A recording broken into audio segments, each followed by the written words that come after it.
এই যে ঘড়িতে এখন বাজছে হচ্ছে 9:30, ঠিক 9:10 নাগাদ আমাদের বাড়িতে একটা অ্যাক্সিডেন্ট ঘটলো। কি হলো চলো দেখাই। মানে হঠাৎ কেন এরকম হলো কিছু বুঝতে পারছি না। তো সিঁড়িতে প্রচুর কাঁচ ফাঁচ ছিল এতক্ষণ, মা এখনই পরিষ্কার করলো, দেখাই তোমাদের।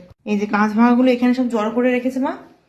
এই যে এই সিঁড়ির কাঁচটা হঠাৎ করে দুটো ছেলে এসে ভেঙে দিয়ে চলে গেল। আমরা ঘরে ছিলাম, দেখতে পাইনি, কিন্তু ওই সামনে বাড়ির একজন দাঁড়িয়ে ছিল, সে বললো দুটো ছেলে ছুটতে ছুটতে চলে গেল কাঁচটা ভেঙে দিয়ে। কি কারণ, কেন ভাঙলো কিচ্ছু বুঝতে পারছি না। বাড়িতে আমি আর মা ছাড়া আর কেউ নেই, বাবা নেই বাড়িতে, আমি আর মা রয়েছি এখন। তো এরকম ঘটনা মানে হঠাৎ করে কেন ঘটলো বুঝতে পারছি না। তোমরা হয়তো ভাববে যে পাড়াতে কারোর সাথে কোনো শত্রুতা থাকতে পারে, তার থেকে এগুলো করতে পারে। আমাদের পাড়াতে আমাদের সাথে কারোর কোনো ঝগড়া শান্তি নেই, সবাই এখানকার ভালোই, মানে আমার সঙ্গে কারোর ঝগড়া শান্তিও নেই। তাহলে এরকম কাজ কে করলো মানে কি করে বুঝবো? ঠিক রাত তখন 9:15, 10-15 নাগাদ হবে।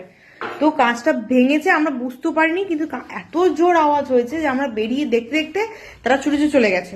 তো ধরা তো অবশ্যই পড়বে, কারণ সামনেই একটা বাড়িতে সিসিটিভি লাগানো আছে, তো সিসি ক্যামেরাতে ধরা পড়বে। তো তারা এখন বাড়িতে নেই, তো তারা বাড়ি আসলে জানতে পারবো যে কে এই কাজটা করেছে।